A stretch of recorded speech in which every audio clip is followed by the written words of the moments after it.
I'm reading George Washington's Sacred Fire by Peter A. Lilbeck.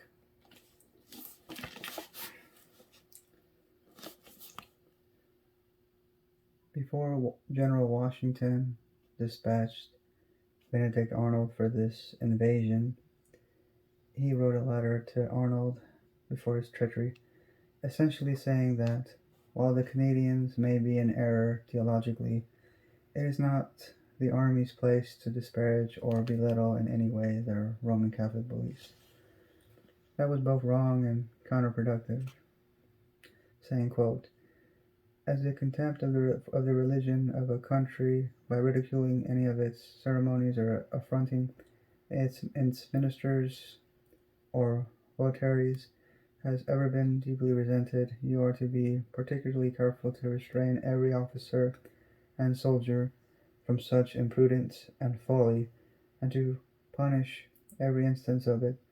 On the other hand, as far as lays in your power, you are to protect and support the free exercise of the religion of the country and undisturbed enjoyment of the rights of conscience in religious matters, with your utmost influence and authority, given under my hand at headquarters, Cambridge, this 14th day of September 1775.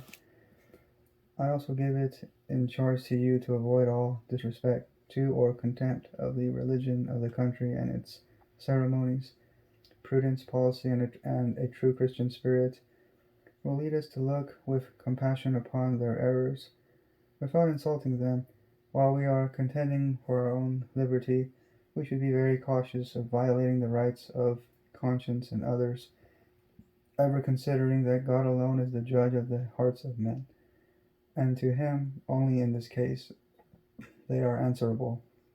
Upon the whole, sir, I beg you to inculcate upon the officers and soldiers the necessity of preserving the strictest order during their march through Canada, to represent to them the shame, disgrace, and ruin to themselves and country, if they should by their conduct turn the hearts of our brethren in Canada against us, and on the other hand the honors and rewards which await them if by their prudence and good behavior they conciliate the affections of the Canadians and Indians to the great interests of America, and convert those favorable dispositions they have shewn into a lasting union and affection.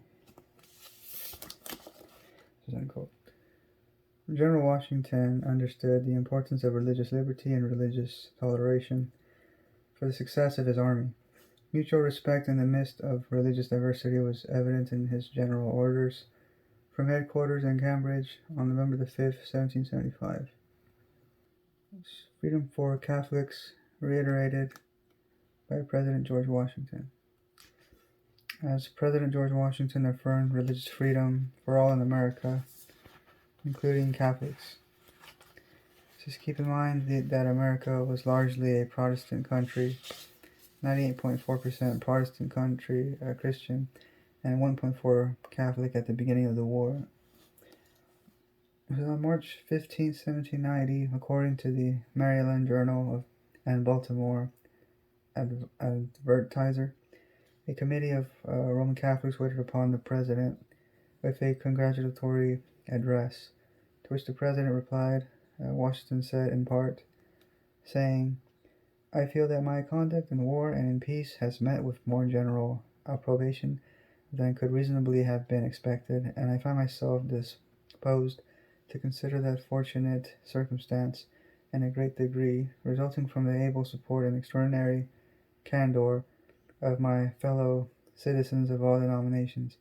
As mankind became more liberal, charitable, they will be more apt to allow that all those who conduct themselves as worthy members of the community are equally entitled to the protection of civil government.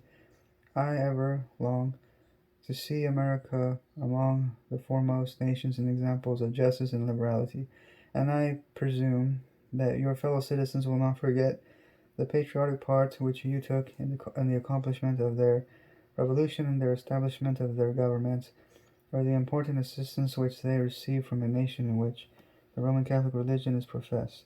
May the members of your society in America, animated alone by the pure spirit of Christianity and still conducting themselves as the faithful subjects of our free government, enjoy every temporal and spiritual felicity. Religious freedom for all. Washington believed there should be religious freedom for all.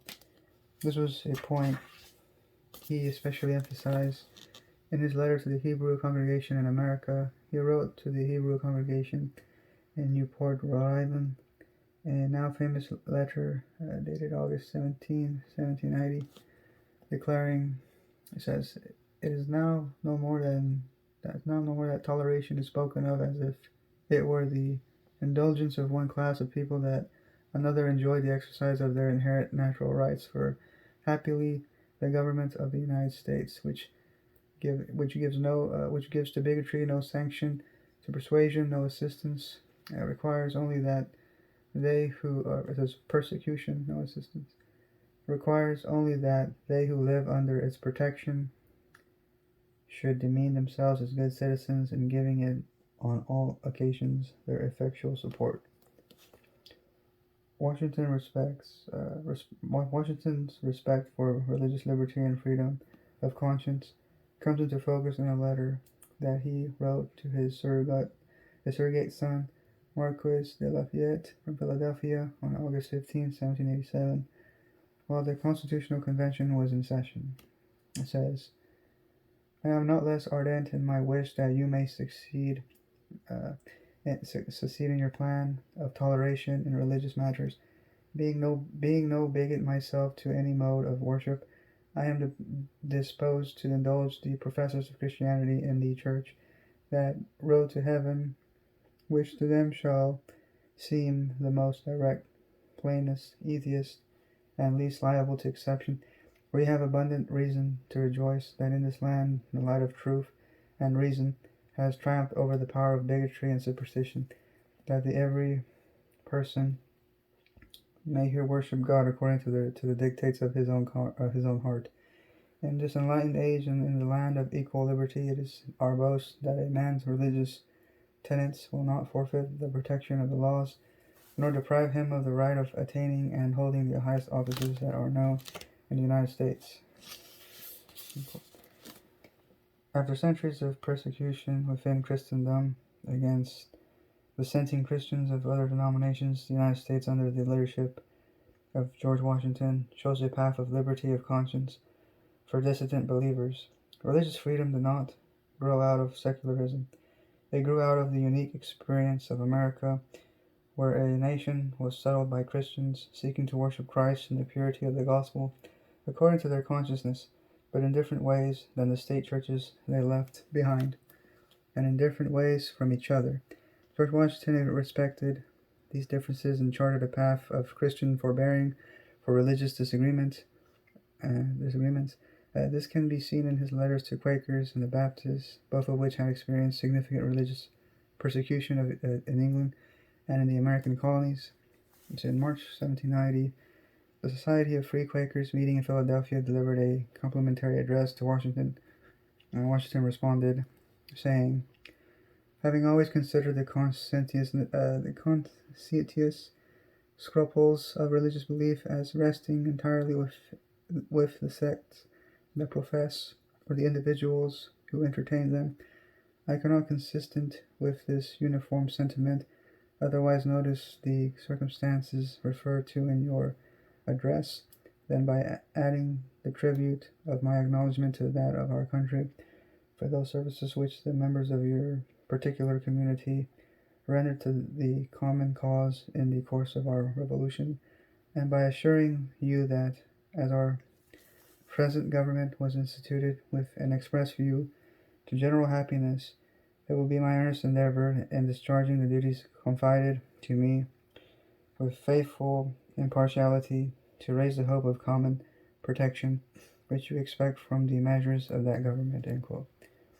On May 10, 1789, in addressing the General Committee representing the United Baptist Churches of Virginia, President Washington stated, saying, If I could have entertained the slightest apprehension that the Constitution framed by the Convention, where I had the honor to preside, might possibly endanger the religious rights of any ecclesiastical society, certainly I would never have placed my signature on it. End quote.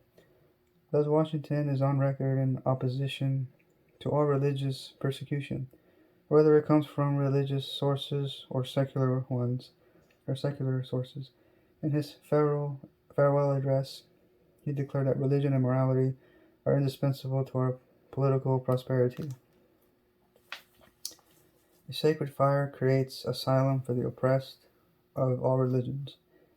The quote, sacred fire, end quote, of Washington's quote, true religion, end quote, blazed with a passion for divine providence and religious liberty. The quote, sacred fire of liberty, end quote, lit at his first inaugural address, has burned throughout America's history and still beacons from New York Harbor. Although, quote, Lady Liberty's, end quote, torch has pointed to the heavens for several generations, her elevation of Washington's, quote, sacred fire of liberty, end quote, continues to ignite hope for all who have come to America's shores to find, quote, asylum, end quote. Washington was sure America would become the, quote, asylum, end quote, of the world for those who had been persecuted for their religious beliefs, and passionate and prescient words of encouragement to his victorious troops. In 1783, the general explained to his men, saying, while the general recollects the almost infinite variety of scenes through which we have passed with a mixture of pleasure, astonishment, and gratitude, while he contemplates the prospects before us with rapture, he cannot help wishing that all the brave men, of whatever condition they may be, who have shared in the toils and dangers of effecting this glorious revolution of rescuing millions from the hand of oppression and of laying the foundation of a great empire, might be impressed with a proper idea of the dignified part they have been called to act under the smiles of Providence on the stage of human affairs. For happy, thrice happy shall they be pronounced there hereafter who have contributed anything, who have performed the meanest office in erecting this stupendous fabric of freedom and empire on the broad basis of independency, who have assisted in protecting the rights of human nature and establishing an asylum for the poor and oppressed of all nations and religions. The glorious task for which we first flew to arms being thus accomplished, the liberties of our country being fully acknowledged and firmly secured by the smiles of heaven on the purity of our cause and the honest exertions of a feeble people determined to be free against a powerful nation disposed to oppress them, and the character of those who have persevered throughout every extremity of hardship, suffering, and danger being immortalized by the illustrious appellation of the Patriot Army. Nothing now remains but for the actors of this mighty scene to preserve a perfect, unvarying consistency of character throughout the very last act, to close the drama with applause, and to retire from the military theatre with the same approbation of angels and men, which have crowned all of their former virtuous actions. The 4th of July for Washington was for all Americans became synonymous with liberty. In fact, quote, July the 4th, 1776, end quote, are the solitary words on a tablet held by Lady Liberty. As she welcomes the world to America, the world's greatest asylum for religious liberty, proposed and designed by Frederick August Bartholdi, a descendant of a persecuted Huguenot. The Statue of Liberty appropriately bears the poetry of Emma Lazarus, a descendant of persecuted Jewish immigrant family. Her poem speaks as if with the flaming tongues of Washington's, quote, sacred fire of liberty, end quote.